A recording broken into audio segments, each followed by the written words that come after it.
think it's always a little worrisome that the speaker has to look at his notes to tell you what his name is. My name is Bill Donahue, and I am the new director of the Nanovic Institute for European Studies in the Keough School of Global Affairs at the University of Notre Dame. I suppose actually that I'm the warm-up act for our truly honored and far more distinguished guest, Janne, Haaland, Matláry. So in that spirit, I'd like to begin with a little quiz. I promise to keep it short after Jen does her magic. If I were to ask you which is the more ethnically diverse country, the United States or, say, Germany, what would you say? Really, what would you say? I'm hearing some United States over here, that's good. Right? So immediately you're supposing that I'm asking a trick question, which I am. Right? I would have said the United States, and I would have been wrong. It turns out to be Germany. As a measure of foreign-born population and native-born children of migrant parents, Germany is indeed more ethnically diverse than the United States. And this, according to historian William Barberi, is based on data from over a decade ago, long before the now very controversial wave of migration that started in 2015, when Chancellor Merkel compassionately opened German borders to assist those fleeing the Syrian civil war. My point for today is really not to explore in any detail the explosive issue of refugees and migrants in Europe, and in Germany in particular. That we will do on September 25th. Dr. Stefan Kaup, a colleague of mine, will be leading a special teach-in, or flash panel as we call them, so please keep your eyes out for that. But I leave that today to my betters, including to my esteemed colleague. My point now, rather, is to suggest that when we think of Europe, we often let the familiar, or what we take to be the familiar, get in the way of contemporary reality. We tend to latch on to some favorite notion, say French wine, here I'm looking for Anthony, German beer, Italian art, British murder mysteries, whatever it could be. We take that and we let it obscure the fact that Europe is not just a lovely place to visit and to vacation, but a site of compelling, urgent social and political strife. Europe, is urgent again, but not just because of some far-right demonstrators in Chemnitz who are using the Nazi salute. Europe is topical again, but not just because the EU is being contested, bitterly contested, I'd say, in places we once thought reliably pro-integration. Europe is exigent once more, but not just because it has become a destination for the destitute and desperate of Africa, rendering the once serene Mediterranean the world's deadliest body of water. Even before the crises I have just touched upon, Europe already was important. It was vital to all of us, especially to the young students in this room, to your future. Europe comprises our greatest military allies and our most important economic partners.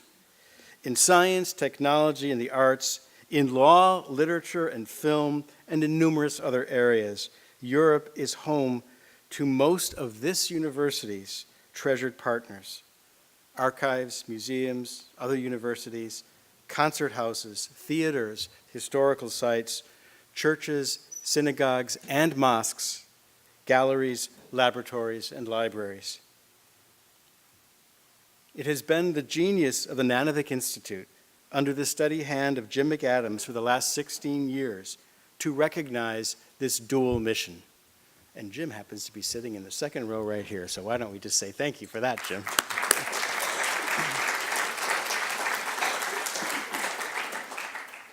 It is indeed a dual mission, for when it comes to Europe, the Nanovic Institute is there for the long haul as well as for the short, for the historical and for the contemporary, for culture and for policy. I wish to thank Liz and Bob Nanovic, who are with us tonight, also in the second row.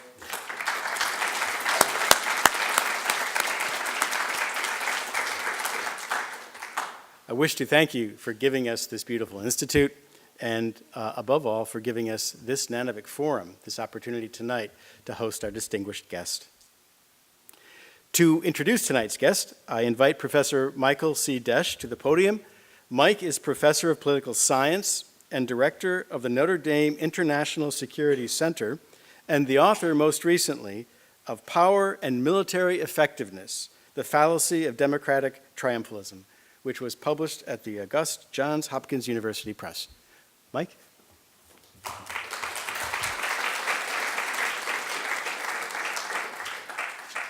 Thank you. It's my pleasure to join the Nanovic Institute for today's lecture. Indeed, the topic could hardly be more timely.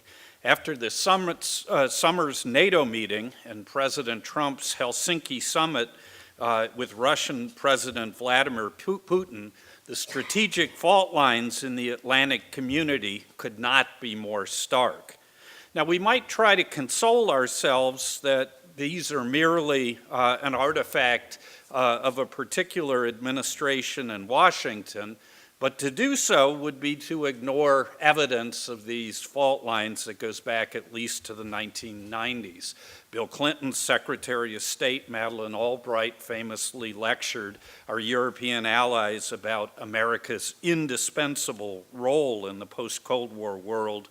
And after the turn of the new century, former Secretary of Defense Donald Rumsfeld dismissed old Europe's reservations about the looming Iraq war in very cursory terms. And indeed, as an old coot myself, I have a vested interest in old folks being right most of the time. And old Europe, from the standpoint of 2018, was very right in their advice about Europe. Our speaker today could not be better positioned to help us understand the contemporary strategic perspective from across the pond. Janne Haaland Matláry has had a distinguished career of service to her native Norway, most recently as the State Secretary for Foreign Affairs. I'd also note that she's only the second politician in Norway since the Reformation to be a Roman Catholic.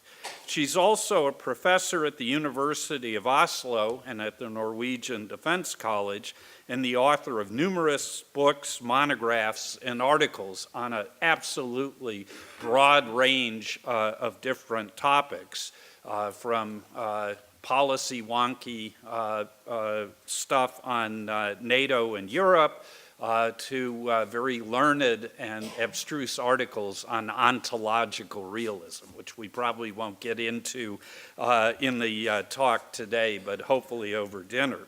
She's the author most recently of the book Hard Power in Soft Times, Can Europe Act Strategically? And finally, she's an active member of our church. She holds the title of Dame in the Sovereign Military Order of Malta, and she's a member of the Pontifical Council on Peace and Justice. But maybe her most important item on her resume is that she's a wife and mother of 4 children. Not surprisingly, given all this, she fits very comfortably in the Nanovic tradition of speakers who are truly Renaissance men and women. So please join me in welcoming State Secretary, Professor, and Dame Janne Haaland Matláry.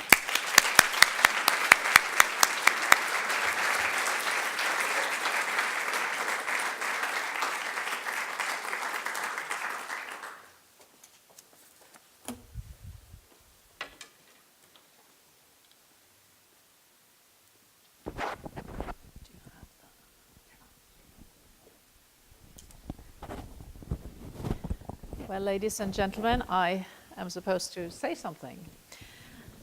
Being up here, thank you very much for the invitation and for making this possible to the Nanovics. And as I just told them, my husband, who is Hungarian, his family comes from what is today Slovakia, near the Tatra Mountains. So this is the focal point of Europe then would be today's Slovakia. I'm very happy to be here. I'm not the first Norwegian, however. You have somebody called Knut Rockne around here. Knut Rockne was from Voss, and he was 100% Norwegian. He emigrated to Chicago as a little boy, and he ended up here studying chemistry and has evidently done a very good job here. See his statue, see his stadium, and of course he's legendary. He is also known in Norway for this Notre Dame, Knut Rockne. So I will be I'm very happy to be here as a Catholic. I'm one of the very few Norwegian Catholics. We are 1% of the population in a very secularized society. And it used to be a very sort of anti-Catholic society as well, with state church that was Lutheran. Nowadays we are the best of friends, of course, very different times. But until 1956, Jesuits were banned in the Constitution. So that is, should one say, a spectacular kind of intolerant constitution until modern times. And it was only the Dominicans, who are always quite smart, street smart Catholics, who invited the then Jesuit Bishop of Copenhagen, who is a Danish man, to come and give a talk in Oslo. And then they sent a letter to the Ministry of Interior. Is it possible for a Jesuit to enter the realm? And the ministry said, don't ask us. You know, this is so stupid, in a way, don't ask us. And the Dominican says, of course we have to ask you. This is in the Constitution. So this led to the debate about Jesuits, and I think the Christian Democrats, my old party, they went against lifting the ban on Jesuits. Perhaps they'd had experience of the Counter-Reformation way back. So it sharpens your mind to be a sort of lone Catholic. You have to defend positions and think about good arguments, and that is, in a way, quite healthy for the brain and healthy for academic work. So I can, in a way, recommend have a stay in such a country like mine when you are too comfortable as a Catholic here at Notre Dame. I will try, what I want to try to do is to go beyond this book of mine that you cited that came out in June, which is more about strategic security defense, ability to deal with Putin, with mass migration, with terrorism, and try to look deeper at the conflicts inside Europe and what they are about. What's going on in Europe? Why are there such conflicts today? What are the conflicts about? And can, in a way, Europe act and survive as a major region of the world politically? These are very important questions because Europe has been quite such a success after 1990. I never thought we would be able to dismantle borders. My husband, who was then a political refugee and defined as a class enemy because of his background, his father was a general fighting the Russians, the dismantling of the borders was something absolutely unthought of. We didn't think it would happen. And I've traveled many times to Eastern Europe in the late 80s, where still you had these borders that really stopped you, where you had no rights, where you would be sort of searched and things confiscated, and great big German shepherds would sniff around your suitcase. So I've experienced this, and we thought it would never end. Then 1990 came, the implosion of the Soviet Union, and a tremendous change, whereby the EU, NATO, Council of Europe, all of those organizations doubled their membership in a short time. Russia was granted a special status with NATO, Ukraine the same. They didn't join NATO, but they had a partnership with NATO. So it was like these organizations representing liberal democracy and liberal values, they could extend their reach, and everybody wanted to join. And it was very successful in the sense that the EU could demand conditionality for membership quite well. One complied in order to become a member.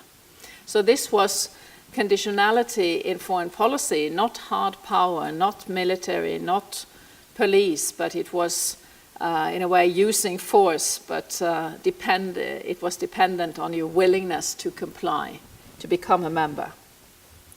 At this period of benign, in a way, bliss lasted until around 2005, 1990, 2005, or 2000. As an academic, I like sort of nice numbers. I should say maybe 2008, when Russia used military force to stop any rapprochement between Georgia and NATO. This was also a very unstrategic move on the part of NATO. It was George Bush that wanted to extend membership to Georgia and to Ukraine without consulting or thinking about the strategic implications of that. Because NATO membership means Article 5 obligations to member countries, and I don't think Europeans or even Americans would be very happy to be in a war with Russia over Georgia, for instance. So there was no strategic thinking on our side about this sort of extension of membership, this offer, which was very, very radically put. If we read a text, it was sort of, you may join very quickly. Sort of, we will grant you membership quickly. And that led to the Russian military operation in South Ossetia and Abkhazia, two now republics inside Georgia, recognized by Russia and some others as new states, not recognized, of course, by Western states. So there's a frozen conflict.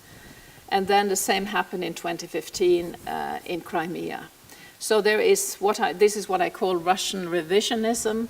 Revisionism as one was dissatisfied with the victory of the West in 1990. And this is something that goes on. So this is a problem for Europe and an issue for both NATO and the EU. So we see a kind of crisis. I think the headline for the analysis should be, in a way, a crisis of democracy. That this is a crisis of democracy in the sense that we can't just expand the democratic peace. There is, no longer this optimistic view that if we just fix places militarily, they will sort of become liberal democracies. And it's a crisis of democracy also in another sense. It's about the nation state where democracy is sort of moored, where you have the basis for the democracies we have is really the national level. Whether we call it nation state or just a state is maybe a question of taste, but it is at the state level, not supranational level of government, that we have democratic control, democratic rights and duties. And it seems that there's a crisis about this, about what the legitimacy of the nation-state concept, the legitimacy of democratic control, and the primacy of the state vis-à-vis the EU. We see this in Brexit, we see it in the Visegrad countries, that is Poland, Hungary, Slovakia, Czechia, and sometimes also others joining them. In these countries, rejection of supranationality in the EU, especially regarding migration, but also in general. And we see it in the whole notion of who is a citizen, what is politics, do we still have the formation of citizens in our countries? Many young people like to say we are global citizens, which doesn't mean you have a voting right in a global political assembly, but it means in a way that the world concerns us just as much as our domestic setting, so to speak. And I used to be very much in this camp when I was young. I was very Norway is so dull. I'm a European, at least I'm a European before I'm a Norwegian. And I was one of those really enthusiastic about every move of integration of the EU. I remember crying. The only time I've cried over a political decision was in '94 when we had the second referendum on membership and we lost. I was at the EU ambassador's residence and he was a Welshman, Keough. He was absolutely certain that Norway would join because Austria joined, Finland joined, Sweden joined, and then we had a referendum right afterwards in this order of the least likely joiners. But when Sweden joined, we thought we would certainly join. And then we didn't. And Anorin's face turned pale grey, and we understood that this was a lost battle. So this sort of the enthusiasm about political union, possibilities of building one Europe and so on, that was very, very typical at that time in the 90s, a great optimism. And now it is more of a sort of questioning of how far integration has gone in terms of democratic norms. And I should add that Norway got a deal with the EU, which is what the Brits don't want, but probably will end up with, namely an agreement called the EEA Agreement, European Economic Area, which is passive membership. You pay the full amount, you take all the legislation out of Brussels and transpose it into Norwegian law, and everything is decided in Brussels. So whether we have bus belts in cities or not as an obligation, there's a directive about that. So there's a directive about everything. So that is, of course, unsatisfactory from a democratic point of view, but it is also sort of economic necessity. At least the leaders think so.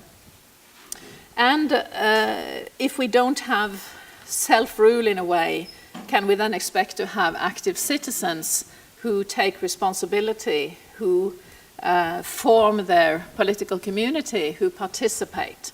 So this is also a kind of crisis of democracy in that sense, that if you don't have power as a citizen, you naturally lose interest in participation. And participation, I don't count then sort of NGOs or campaigns on the internet or all these vague forms of political participation that aren't really powerful in any decision sense. Maybe in shaping decisions, but not in making decisions. And I was, as somebody mentioned, ontological realism, and that is in fact relevant. It is, of course, a philosophical position, and it is also my answer to journalists when they ask why I became Catholic.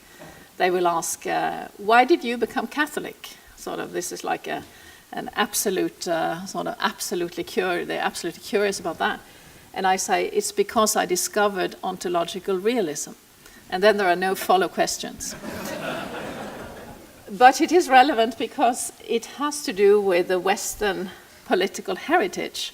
Aristotle, Plato, the Greeks, then onwards to Thomas, well, with a certain time gap. But it is this tradition of defining the human being, the person, as a rational and social animal. This is the Western tradition. Not that we're animals, but this is the Latin wording. And we are social by nature, as are also animals. Therefore, we form a community beyond the family also. And we are also rational, and that means an ability to reason about ethics, right and wrong, justice, the key virtue of politics. And it is also the ability to reason about fact. Should we have a road there? Should we have a tax there? Etc. And this is what makes the citizen. It is the civic virtues, civic civilization. So I'm mentioning this because we have today, this is the third problem for democracy, one which I haven't written about much yet, but which is, I think, perhaps the most important dimension, and that is this kind of new tribalism, group think, group rights, identity politics. many names for the same phenomenon, but there's a tendency in Western liberal democracies, not in Eastern Europe, not in East Central Europe, but very much in the West, to have this postmodern attitude in a way that I define myself as part of a group, and this group has rights. Could be women, could be a sexual category, could be race, could be almost anything. But the group characteristics then, what you share as a characteristic, this is a term Aristotle would use, becomes ontologically postulated as so important, as an ontological condition almost, so that we don't share one common human nature, the Western tradition, what we often call natural law. We don't share one common human nature where all these characteristics belong in the private sphere. No, these characteristics define us in so important ways that they form the basis for special rights, for quotas, for even representative rights politically. Now, we don't have quotas in parliaments and so on, but you have a very strong argument about diversity is defined by these characteristics. I think diversity can be very many things and not necessarily tied to skin color, to sex, or to nationality or anything like that. It has to do with mindsets, with different values, with different experiences. I often say that if I'm in a company board with the Taliban, that would be truly diverse. It wouldn't be very productive. But you see that this diversity argument is very shallow because there's never any reasoning behind it. But this group identity politics destroys, in a way, the citizenship category. Citizens are equal qua citizens regardless of everything else. All the differences are irrelevant because as a political person, as one with the vote, as one with the duties and rights of citizenship, we are all equal. And this is the result of the long struggle against aristocracy, against just the bourgeoisie having the vote. This Bürgerrevolutionen in 1848 in Europe was about that. And then labor, working class getting the vote, and finally women getting the vote. So I mean, this has been a monumental political struggle in all countries, at least in the traditional democracies, and the equality presumption, we are all equal as citizens, is the key defining characteristic. So that's a rather big sort of a la carte menu, 3 types of democratic crisis. And as I said, the last type of crisis is one I haven't developed so much yet, but I hope to do so in the year ahead. Now, some definitions, and we could talk for a long time about what is meant and what is not meant, but for the purpose of this lecture, I think a nation is referring to the community that has existed among people in a certain territory for a long time. It's not defined by ethnicity, or it's not defined sort of by characteristics. It is the evolution of a culture, often with its own language. The Hungarians have an easy time defining their nation because it is everybody who speaks Hungarian. Now, nobody can learn Hungarian without sort of having been born into it, so it's easy to make the distinction. But you get the point that this concerns the community that shares so much that they have a solidarity among themselves, and therefore they have rights and duties in a social contract. And they typically have a territory that is today a state, and that varies a lot how big or small it is. The Greeks had city-states. Europe has been basically had empires as the form of government. If you look through the historical, sort of from the early time until the present, Habsburg Empire was the last one to go in World War I. And now it is decidedly the state, the nation state.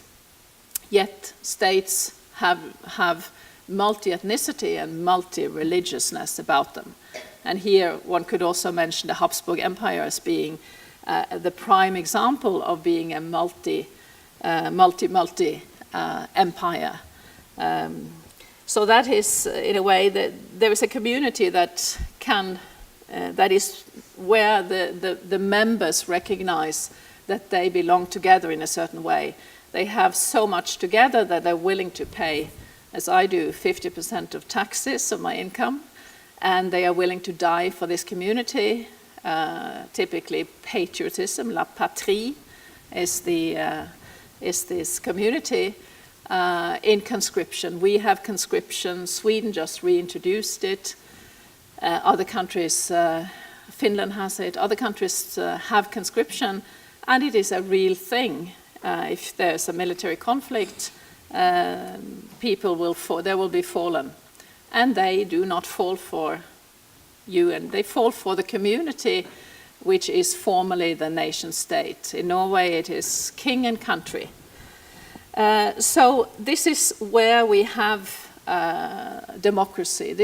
Democracy is not in Brussels, and it is to some extent below the national level. We have local democracy, we have regional democracy, but when there is a conflict, it is the national level that decides. We just had a rearrangement of local communities, of what we call fylker, these regions of Norway. And up north, the northerners, up by the Russian border, they do not want to be merged with the neighboring part. They want to be alone, Finnmark. So they protest so much that they refuse to meet the minister, refuse to implement the government decision. But then it is parliament and then government that executes it, that overrides these local protests. So the national level is the most important. Typically such a community has what Germans call a Leitkultur, a majority culture, often a Christian culture. We have some few countries where that is definitely the case: Italy, Hungary, to some extent Norway, but we're very secularized. We have some countries that have a laïc culture, typically France, where the point is not to have any religion of any kind in the public sphere, and so on. So having a majority culture, which is historically the result of historical evolution, is also typical. And here the multicultural model of, in a way, where every culture is equally relevant in every state, and there should be as much of this as that, and so on, this group identity thing, becomes very problematic, because how can that coexist with a national loyalty of a kind? So these are very difficult topics. They are very much discussed. There is very much feeling involved. And I think it's important to sort of take the step back and say what are the requirements of a democracy given the frame of the nation state. And that also has to do with the size of the polity. One couldn't have a public debate in Europe just because there are different languages and 500 million people. So my participation as a citizen voting in Brussels wouldn't be worth much. Wouldn't be much participation in decisions that affect myself. And you can have maximum participation in your little village where you come from. My home town, that's where my heart is a small place. It has 10,000 inhabitants. And there's a sort of wonderful community because people have solidarity with each other, know each other, help each other. There's much more solidarity there than in the larger Norway. But the decisions made in that little place are not very important in the big picture. So the power in little Mandal wouldn't be very sort of sufficient in order to influence decisions that are important. So you see where I'm getting at. Much participation and democratic quality in a small community, nothing basically in a huge community beyond the state, but none of these alternatives are sufficient. So what we see then is that these questions, these are basic questions about the good society, about control, checks and balances, and so on. All of that has in a way not been discussed very much because the EU has been a big success. Europe's economy has worked. There hasn't been any external shocks like Putin's, like migration and so on, and perhaps like Trump. We could perhaps add that. Europeans have relied on the US to always do the policing of the world, always do the heavy lifting. We could free ride more or less in NATO. And then comes a president who says, you pay up or else. And he is, in this matter, he's quite right. And I'll get back to that. So we have then these deeper divisions, and we have institutional crisis. The lack of democratic control was the primary reason why people voted Brexit, according to a RAND survey study. And then migration was number 2, although migration doesn't really have anything to do with the EU's setup as such. But clearly the Brits were motivated by having control over their own borders to a greater extent, probably also because the free market for labor in the EU, which is sort of a major part of the four freedoms that make up the internal market, that was problematic in Britain. They tried to resist that for a long time. But also in Britain there is a vivid discussion, very high quality of the discussion of these questions I just mentioned, of democratic control, of checks and balances, of why Brussels should decide on this or that. Is that at all wise? There is a continuous, not in the tabloids, but a continuous high-quality discussion, I would say, of political philosophy, which I think that's not the case in our countries in Scandinavia.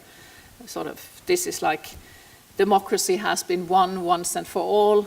Whatever happens is ahead is sort of, it's not something one doesn't ask the questions of national sovereignty and home rule, or one doesn't really have these discussions. The Brits also have this about the Council of Europe and its Court of Human Rights, which I happen to know since I work a lot with military affairs and have a daughter who's a military lawyer.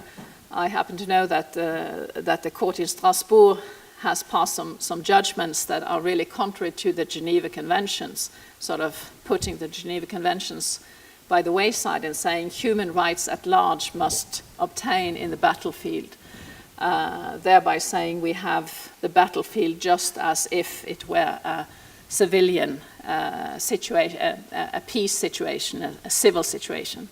Now that leads to tremendous problems for soldiers and officers alike, and that is one of the reasons why Britain wants to withdraw perhaps from that convention. At least it's discussed. Now these discussions, there are many reasons why one can discuss Strasbourg, pros and cons, and my point is that one should have these discussions, not just say, well, we have this court and that's it for eternity in a way. And another interesting thing about this, which points to a crisis of democracy, is of course the reactions to the referendum, to the Brexit referendum in Brussels by Jean-Claude Juncker, Michel Barnier and others in the Commission that had a very sort of disdainful attitude, not saying we fully respect the sovereignty of the British and their democracy and the outcome of this referendum. As I mentioned, we said no twice in Norway to membership. We have the world record in applying to the EU, by the way. I don't know whether that's a good record to have, but we have applied 4 times. 2 times with Britain, 62 and 67, that was de Gaulle who said no in France. Harold Macmillan pleaded to let Britain in. De Gaulle thought Britain would be a Trojan horse and said no. And then we applied 72 with Britain, and we said no, and they said yes, and then 94. But this at that time, I was so disappointed in this, but we respected the outcome, because if a democracy decides that it holds a referendum, that everybody can vote on something, it's because the issue is so important that you ask people directly, ask the voters directly. Then you must respect the outcome. You can't say you were so wrong or you're too stupid. You are wrong or you are stupid. That's basically the alternatives. So this has surprised me, that seasoned politicians in Brussels, in the lead of the EU, and also many British politicians and others who did not accept the outcome, sort of just didn't accept it. And I think this is an indicator, empirical indicator of a contempt for sort of the basics of democracy. This is then also, I think, highly interesting. And this, I think, leads to, I'll just skip this for a moment, this leads to this kind of situation where you see in this little ironic headline, "The people are revolting," said the messenger. No, he said, "The people are revolting." And the king heard revolting. "I agree," said the king. So, I mean, this is really at the core of the thing, because, of course, you could say all of these people, especially the populists, you know, those that are really populists, there are many of those voters and parties, and they are, perhaps we could define populism by saying extremely simple answers to complex questions, typically always we against the elite that mismanages the country, and very often in right-wing populism, anti-migration as the only issue, and left-wing populism, well, Jeremy Corbyn would sort of be a kind of populist in my book. So, you know, one could say people should not have the vote because they are too stupid or they vote the wrong way for the wrong, you know.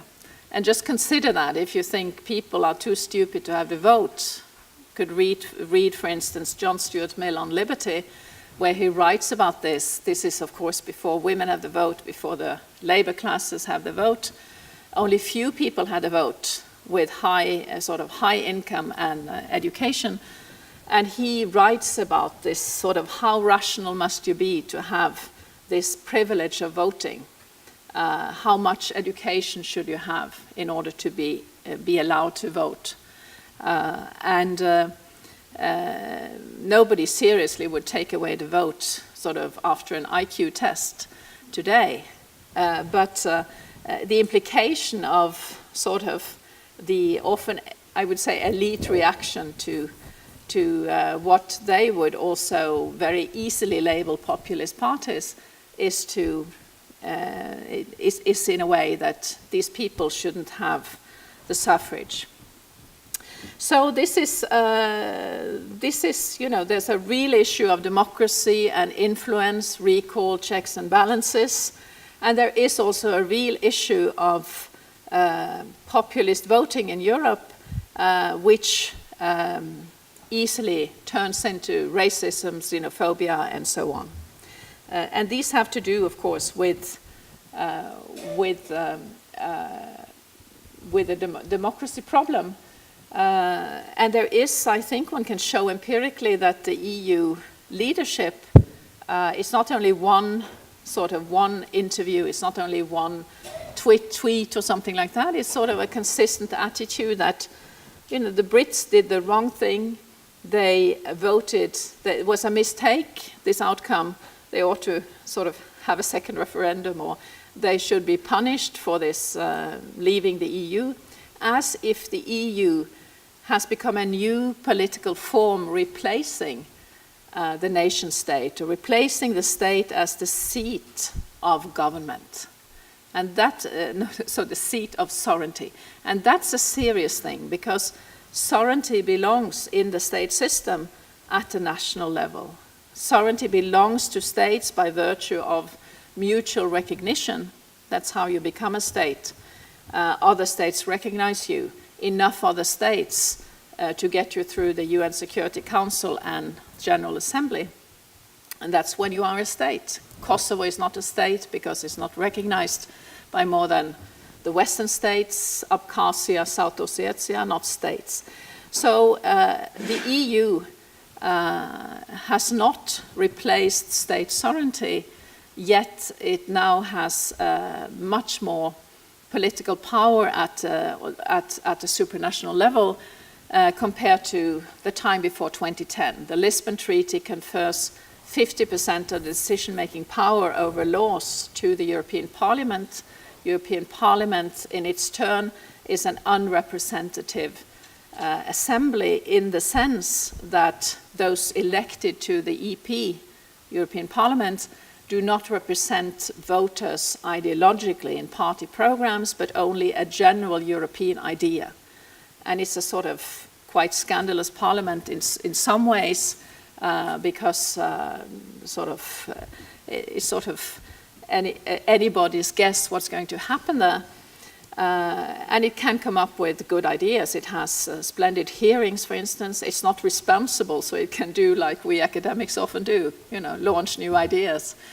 But it is, I think, a democratic major problem that half of the power to decide laws now resides in this parliament.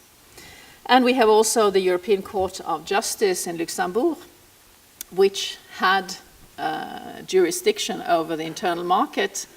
It's of course the EU court, but now has jurisdiction over much more justice and home affairs, migration, all these issues, all domestic politics. So this sort of supranationalization of decision-making after the Lisbon Treaty has not been discussed yet, but it is something that really the EU should listen to countries, to states, and should discuss this. And we see then that the Brexit negotiations that are now ongoing and have been ongoing for a long time has not resulted in anything yet. This is very disconcerting. There should be a win-win solution. This is game theory language, of course, but both sides, the EU and the Brits, need a win-win. They both need each other. The EU needs Britain in security and defense as the only serious actor, along with France, and Britain needs the internal market. And I would add, of course, that on the British side it is utter chaos. There is no one negotiating position. It is May with the Chequers agreement. It's parts of her party with something like a Canada Free Trade Pact. Another part of the party wants the custom union, 3 options for negotiations, and she is really weakened.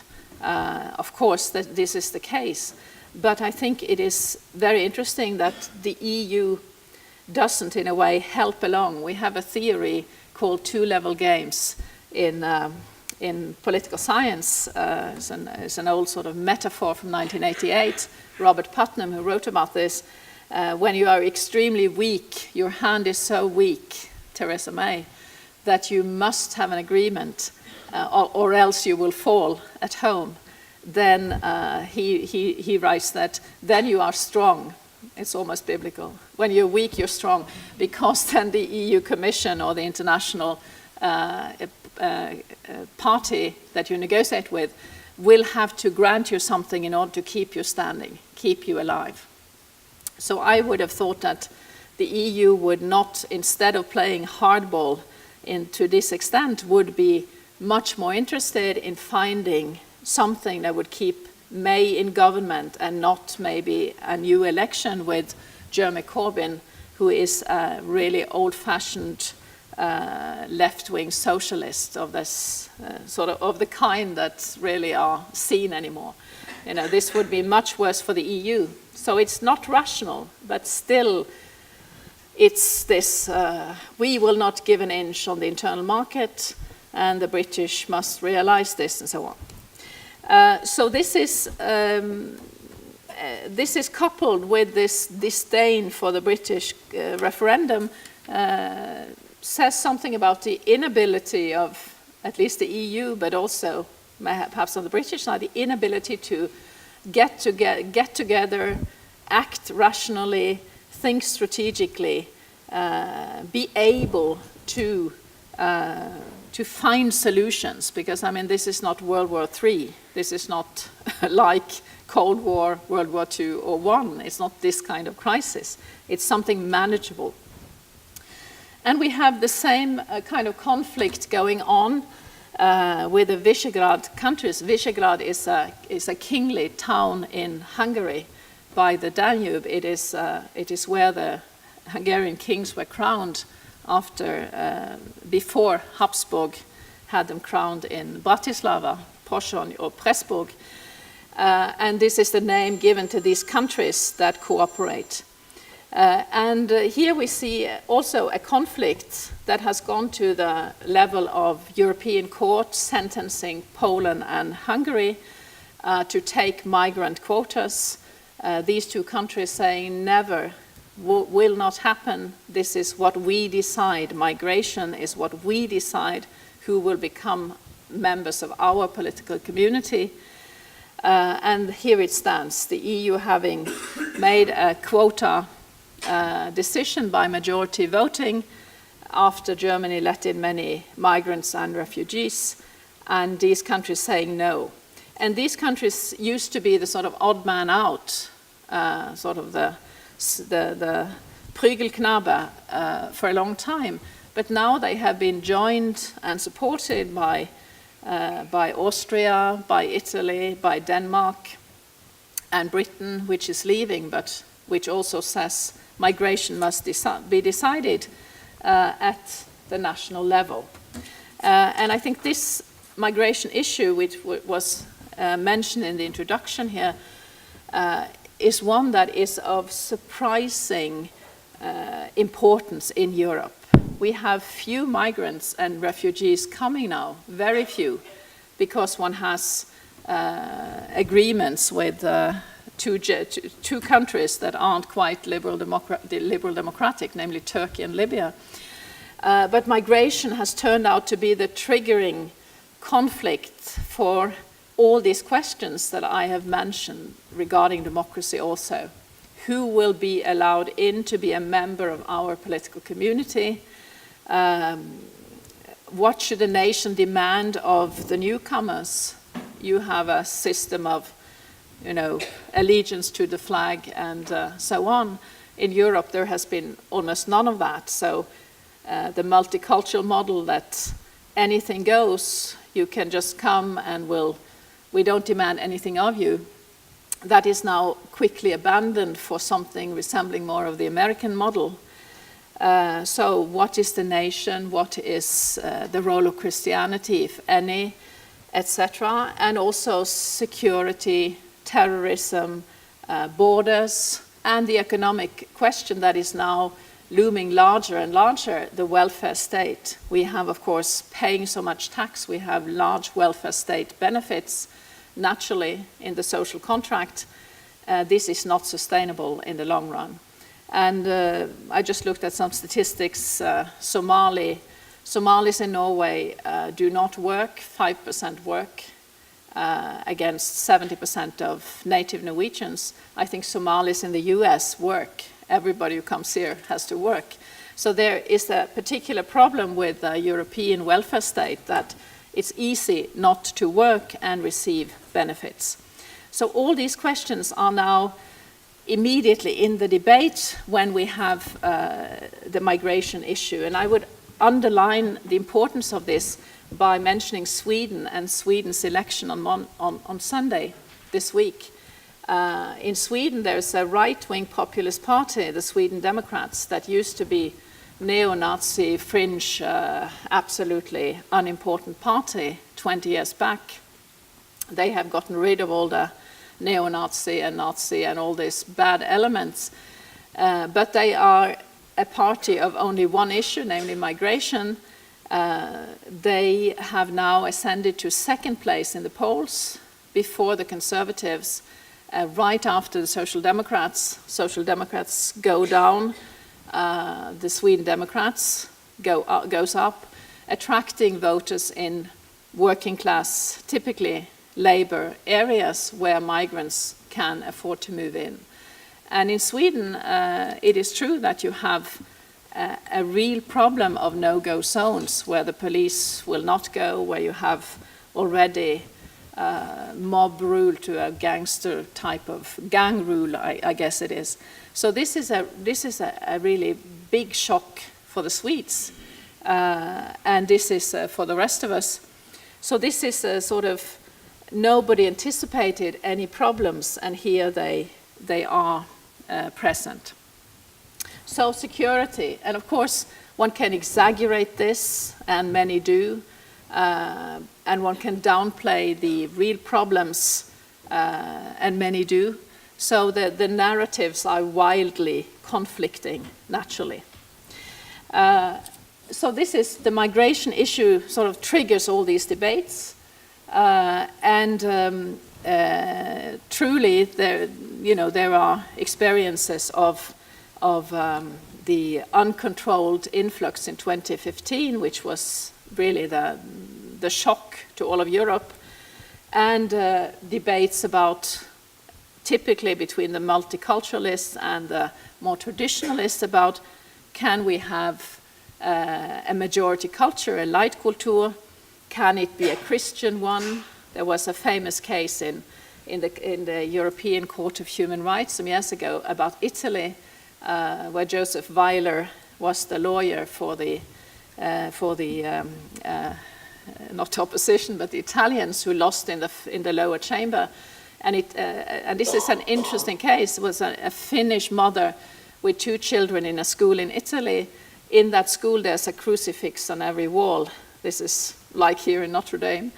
There's a crucifix on the wall, like there is a crucifix in every bar in Italy. So that's just how it is, normal. And this Finnish mother, she was shocked, and she said, my children are being indoctrinated by seeing this crucifix. And they are agnostics. We don't want that in a public school. And this became a case about the limits of religious freedom and interpretation of religious freedom. And in the second chamber, Italy, now with 22 other countries in Europe supporting it, won the case that as long as you allow agnostics and whatever religious minority to exercise their religion in public and private, you can certainly have a majority culture that is Christian. As you can have a laïc culture that is not Christian in France. And I can understand in a way, probably if you're not used to seeing the crucifix, that it has a big impact. If you're used to seeing it in every bar every day, you don't notice it. There's a joke about this, of course, dangerous to talk about this, to tell jokes about this, but I can't resist it. It's a Jewish man who has a son in New York, and the son goes to every school, and he's really difficult pupil. He's thrown out of every school, and finally the father has to put him with the Jesuits in the Jesuit school, and there he becomes a sort of model pupil. And the father says, what are they doing to you there in that school? And he says, well, when I saw that man they had nailed up on the wall, I understood they were serious. Okay, so we have this, everything regarding migration has sort of triggered a lot of these debates. Maybe they would have come nonetheless. But it is interesting how those who think in terms of world citizenship, human rights is all there is in a way. Human rights replaces everything, and there are books written on world citizenship, replacing national and so on. They would naturally tend to think that there must be a right to migrate as there is a right to almost everything else. and find out then that there's a right to leave your country, a right that communists denied people, of course. But nowadays people can leave a country, I think every country, you can leave any country, but you have no right to enter another country, and you have no right to stay there and work there unless that country wants you. So in a way, this seems to be a big surprise for many. And of course, the unprecedented mass migration trend of today, 60 million on the move, has to be solved. If it can be solved, at least solutions are found in Africa. They're not found in Africa coming to Europe. Paul Collier, the economist from Oxford, has written very much and worked very much on this. So if you're interested, you should look at some of his work. But what's interesting in my context here is that it seems that the sort of ABC of national politics, in a way, has to be rediscovered. Now, after this exploration rather than concluding analysis, maybe I should return to safer territory, namely the strategic abilities in Europe. And I think there must be a connection between those who see the nation as the natural political community to which one belongs, and patriotism and conscription and security and defense policy. Naturally, there's a connection. One son is a tank officer, and he says, well, the national community exists, the loyalty to the nation exists, should there be a real crisis. And luckily, we don't have that kind of a crisis. But these deeper anthropological questions almost, they are relevant for the strategic analysis. That's what I'm trying to drive at, although I don't have anything more to offer on that right now. However, the outcome of my analysis in the book is very much this, that we have Trump, US, as more of an uncertainty than before, although I know there's a close collaboration on the security defense side between Britain, US, Norway, US. I mean, it's very much bilateral. US Marine Corps is dedicated to the defense of Norway. They train in Norway. We send officers here and so on. So there is a continuity. There isn't a disruption. Yet it is very true that the Europeans have not wanted to, most countries have not wanted to say now we can take care of ourselves, or at least we can pay the 2% of GDP or spend that money on defense that we have decided in 2014 to spend. So if you look at the spending, you find Britain and France up at 2%, and then Greece, whose statistics I doubt a bit, probably with good reason, and some few others. Poland, Norway is not 1.6, and so on. So clearly most Europeans are not willing to take this seriously, even when the arm twisting from Washington gets more and more pronounced. You sort of almost, before the NATO meeting this summer, there was a letter sent to every government, which was very pointed, saying you're not spending the money you should, although you, for instance, in our case, you are bordering on Russia. It was quite right, that criticism. So this is a puzzle almost, that Putin he intimidates and he tests, and he is very hard power, macho politics, you know. It's sort of like my youngest daughter when she was small, she said, if I get an ice cream now, I shall not start to scream. This is the maximalist diplomacy, you know. Exactly the Russian position, that you have to be tough back, otherwise they don't respect you. So this is very interesting, that despite Putin's many sort of testings, violations of airspace, which is very common with Sweden and Finland, and so on, and Crimea, there is this, don't tell us about, we don't want to hear about this. This is too difficult or too unpleasant. but the US will deal with it. And indeed, the US dealt with it. The sanctions are,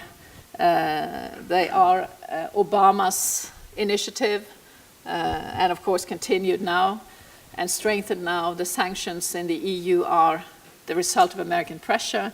The deterrence of Russia in the Baltics is American decision-making, then calling on the Europeans to follow.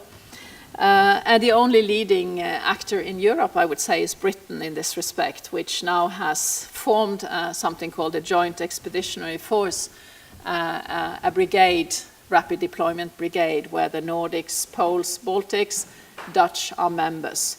So the Brits are ready to lead in Europe should there be a need for a military operation. And when we look at the mass migration, has there been a strategy to contain it, to deal with it, sort of to solve the problem, at least try to solve it?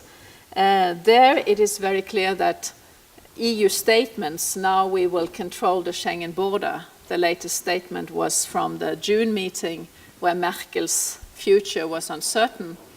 Yes, it exists on paper, but nothing happens in reality. Of course, you can't control this entire border, but there could be much more bottom-up real work to do that. And this results in each state closing its own borders, race to the bottom all the time. And what the EU has done is really outsource the problem to Erdogan. He is paid very handsomely to keep migration away from Europe, and to thugs in Libya. Libya is, there's nobody in Libya you should ever trust. The bad guys all the time in Libya. So, I mean, they receive money also to keep migrants away. And one may think a lot of this in ethical terms. It's not very ethical, but in practical terms, it doesn't solve the problem. It's not a sustainable solution at all. It is simply relieve me of the problem and I'll pay you.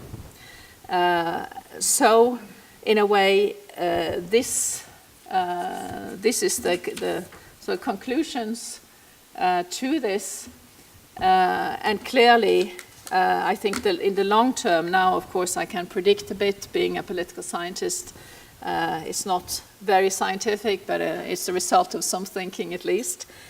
The EU must adjust to state policy, state interests, state's interest. There's a wrong genitive there.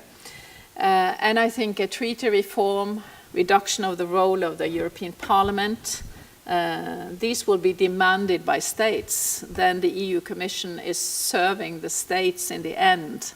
It is not, it's not a godly instituted supranational organization. And I should say that it is imperative that the EU and Britain can find a solution soon. Shouldn't be so very difficult, but it's as if one is riding the hobby horses all the time. You mustn't touch the internal market, however important that other negotiating party be. Norway is not important, Britain is. But it just sort of goes on and on like a trench warfare. And finally, the value questions. We are not citizens of the world, ladies and gentlemen. We're citizens of Norway or the US. And then we can do a lot for the world if we have stable, strong states, because that's where democratic legitimacy resides and is fixed in a way. We control the power through recall in elections, through checks and balances. And when this is in order, we can do also this, so we can try to do this or help other states institute these things. And politicians are not elected by the world, they're elected by their national voters, and they have a representative function vis-à-vis those voters. And these are really basics about democracy. So, I mean, this is, there's something about the time that maybe we completely went wild about human rights in the 90s, that now the whole world will abide by human rights, which will replace states, territories, or power, something of the sort. Maybe the Europeans were just in love with their own sort of achievement as liberal democracies, human rights, and so on, the model for the world, and the world was flat, as a certain Thomas Friedman wrote. And now it is very different. We're back to classical realism in international affairs, to power politics, spheres of influence, use of military force, and the preservation of liberal democracy, which exists in Europe, in the US, in South Korea, in Australia, but not many other places. Minority in the world of states, some places in Latin America too. This is not going to be preserved unless it is on a firm footing in those countries. So that was probably the conclusion, may be logical, at least I have nothing more to add. Thank you very much.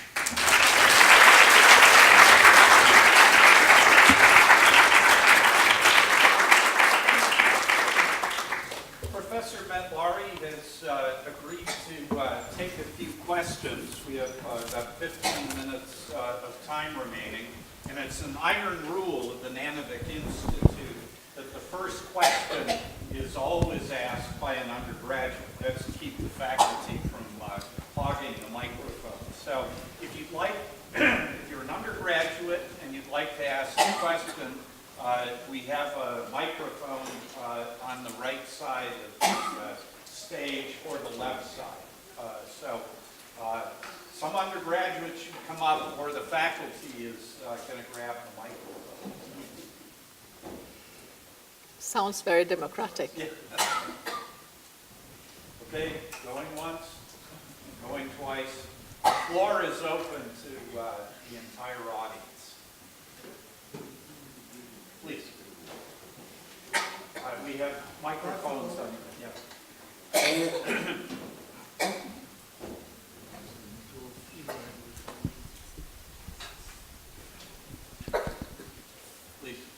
Okay. How does it get? It's on. Oh, thank you very much, ma'am. When you were giving your lecture, you talked about the extremes, the elites who tend to think so much in terms of supranationalism, and populists who just want to think that they should just be total nativists. And I was wondering, I think of subsidiarity as the mean, and I think maybe you hinted at that at the end of the lecture. And do you see any strong voices for this mean coming out in Europe, or do you see any hope for people thinking about this mean? Yeah, that's a very good question. He asked about subsidiarity, which is, of course, a well-known term in Catholic social teaching and in federalism, and it is the principle of the EU, in the law books of the EU, subsidiarity. And it means that subsidium is an aid, to aid where you need to aid. It means that one shouldn't clamp down on or govern everything from above. The state should aid where necessary. Politics should come in when, for instance, the family cannot function. The state should aid the family, but the state shouldn't interfere and determine the family's life. That is one understanding of it. And in the EU, in federalism, it's about levels of government. That there is, according to German thinking, a normal, and Germany is a federal state, you can define legally which issues are to be determined at the local level, at the regional level, the state level in Germany, Länder level, and the federal level. You have also Washington, the federal level. This is also a federation. And the supranational would be Brussels level. 4 levels of government. And the EU is obliged to sort of look at every political issue where it may take a decision and see, oh, maybe this is a local issue. Maybe this should naturally be dealt with at the regional level. But does the EU do that? I think this is a wonderful idea, and it's the only model that could work. It's the only model that would take care of democratic legitimacy and various levels of government. But in reality, I think most bureaucracies, once you have certain power and a budget and positions, you want to amass power. Thank you very much. Thank you for your remarks. Apologies for my phone going off. When you look, your conclusions seem to be that European leaders are dismissing Brexit at some level and dismissing President Trump at another level. Do they expect populism to be a passing wave and that it will somehow return to a norm at some level in the future? What do they expect next? Why are they so dismissive of these kind of movements and these kind of populist statements and leaders? Yeah, this is part of the puzzle, because I remember when we voted twice no in Norway to EU membership, and most of the people I knew, they were dead against these people who determined that it was a no. We were strongly for membership, at least in my circles. But we respect, I mean, there was no discussion about not respecting fully the voice of the people. And you can make wonderful arguments for not joining, for Norway not joining the EU, fisheries, for instance, and vice versa. So these are legitimate positions of political divergence.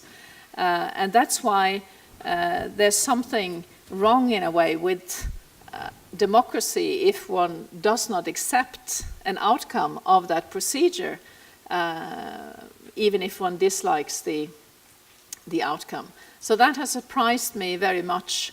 And of course with Trump there's also this contradiction that it's easy to criticize Trump, and you find a lot of criticism of Trump and American foreign policy before Trump also in Europe. Yet there is this sort of general expectation that the US will do the hard work for the Europeans in security and defense.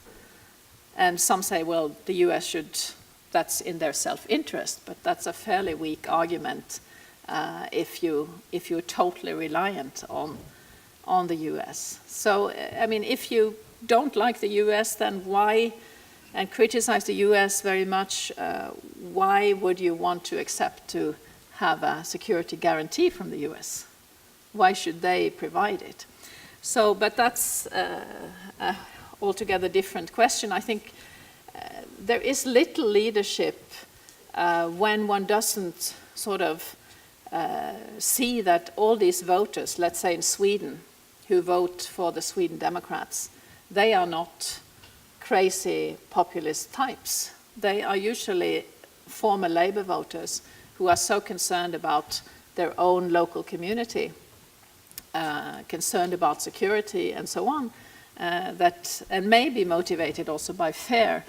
But in Sweden, if one did an empirical study of the public debate, you would find that the narrative about what goes on is like night and day. There is no admission of any problem over the massive migration that came into Sweden on the part of the Social Democrats, the government. And there is a sort of totally different view on the other side. But I mean, leaders must recognize real problems. Okay, we have just a few minutes left, but we have two people that would like to ask questions, Ignacio and Vittorio. And I was going to suggest that maybe we let them both ask their question, and then by way of having the last word, you can dodge the hard question that Vittorio will undoubtedly ask you. Yes, So, I mean, Ignacio and then Vittorio. with such beautiful names, you know, I have to answer their questions. I'm Ignacio Walker from Chile, and I'm a Christian Democrat also. Okay. So we share the same political family. Two questions. First, which are, in your opinion, the strategic implications of Brexit, thinking about Europe? Because you have referred to one part of the story, and I agree, which is respect for the expression of the popular will. Yeah. But that expression of the popular will, would seem to me, has political consequences, political implications. So which are the strategic implications of Brexit for Europe? And the second question, if you could comment a little bit about how does this national and populist movements in Europe affect or are considered to be a threat to democracy itself and to democratic institutions? Great, thank you. And Vittorio, last question. Yeah, my question has to do with the concept of democracy. You quoted Mill. Well, as you know, Mill in a representative government was a strong defender of parliamentarism. You certainly know that all constitutionalists of Britain, till after, considerably after the Second World War, regarded referendums as incompatible with the British Constitution. The Brexit was the third federal referendum in the British history. When, for example, the Netherlands introduced the referendum which killed the European Constitution in 2005, it was the first referendum in the Netherlands in a time of more than 200 years. So I simply don't buy the theory that if I am committed to democracy, I have to believe in referendums. I believe that representative democracy is an institution in which parliaments have to decide, particularly the British Constitution. And the fact that Cameron opened up a referendum on this issue, in my eyes, was an act of irresponsibility. In fact, it was the opposite of what you're saying. Elites who are no longer able to make themselves the right decisions, but delegate them to people who were not well prepared and well informed.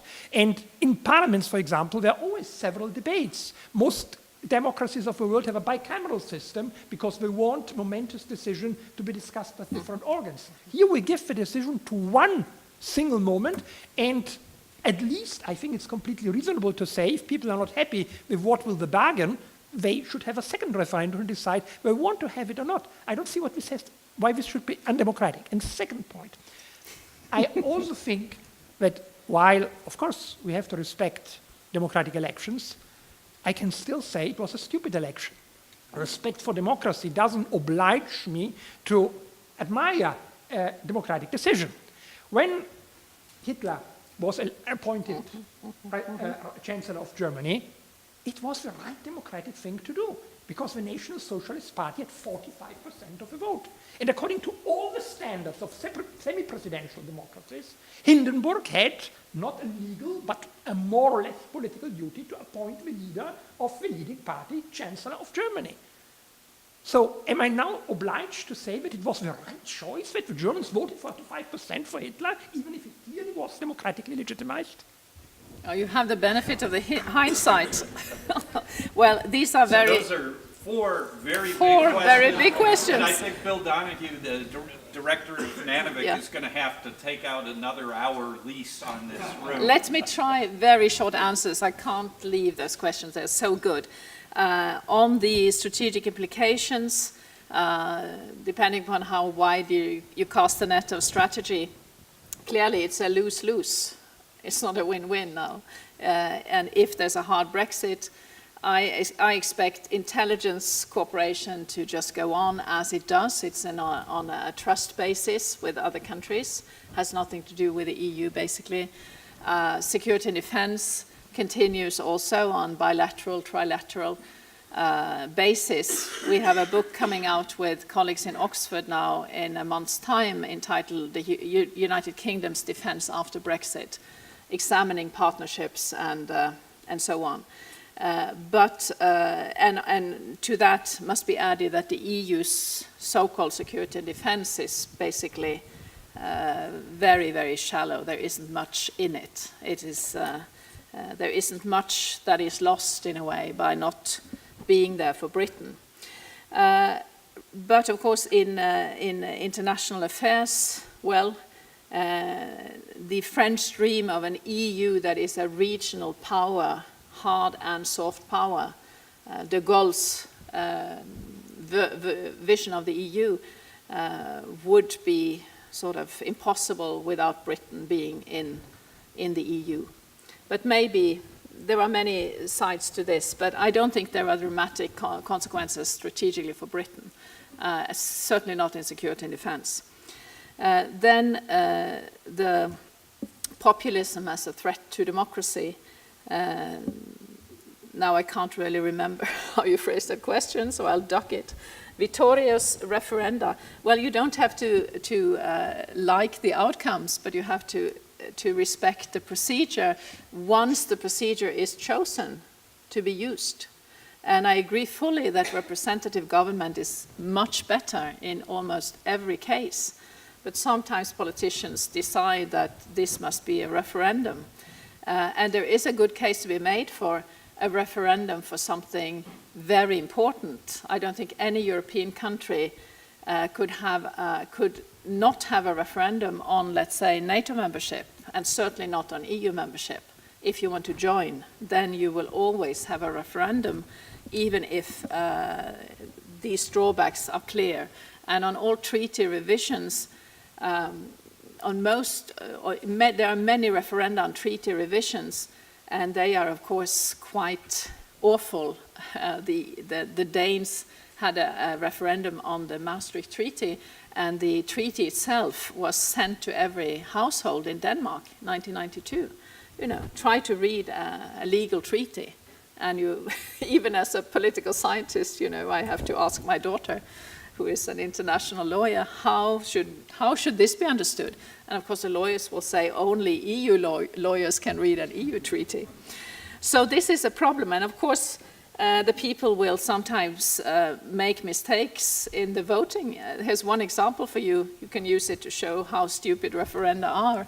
The Swedes voted about switching from left-hand driving to right-hand driving in 1964. And the people said, we won't switch, keep left-hand driving. And it means when you go over to Norway, you get into a traffic accident easily. And the government said, you know, we don't listen to this, we move to right-hand driving. So that's, so I think that there are major problems with referenda. Nonetheless, there are reasons why they are being used or being employed. So then I think unless you rebel against your own political system, you must accept that once we have decided to have a referendum, then the outcome. And the problem is, of course, as you say, one should have a second referendum. If you have a second referendum right after the first, then that sort of takes all legitimacy out of the procedure, because why not have a third referendum to get another result, etc. And let me just invite Bill Donahue back up to say a few final words. I need you to stay not too far away. Oh, do I should stay here? So Janne has... Bodyguard. yes, I suppose you could look at it that way. You have shown us what a great teacher does, and that is you've incited, I think, some opposition. You've challenged some of our ideas. If we had more time, I, like Vittorio, would want to challenge your notions of democracy. I would want to defend the EU. I don't have time for that. But maybe one thought that I could leave us with that is prompted by your great introduction, and I don't think it's your responsibility to answer it, but maybe all of us could think about it, is namely this: how do we combine our commitment to Christianity or Catholicism with a commitment to the underserved and the poor and the needy? And I'm thinking above all of the migrants. One can call migrants triggers. I would call them desperate human beings who need our help. How do we combine that kind of denigration or that very critical approach to migration with the, well, we have right here at Notre Dame the founder of liberation theology, the man who developed the phrase, the preferential option for the poor. How can we have that preferential option for the poor and still have this kind of Machiavellian politics that you were speaking of at the end? So you have challenged me mightily. I don't know if you want to say anything to that, because that's a massive question, or whether we should just close the evening. I think it's time to close the evening. Ah, very good. I understand entirely. The poor people have to be able to They- migrate out of the They certainly do, we all do, but they're not going to get out without one or two more thank yous. I want above all to thank our generous and gifted speaker, but before I do that, I want to thank all those who made this event possible. They are above all my generous and kind colleagues at the Nanovic Institute. Anthony, I don't know if he's still here, he's the ambassador without portfolio, he's in the back. Sharon, I think, is off somewhere. I can't see very well from up here, but she's our fantastic business manager. Jen takes care of communication and design. Mel. It takes care of events and all manner of things. But this visit of Professor Matláry was mainly organized over weeks and weeks and weeks by Monica Caro. So Monica, thank you so much.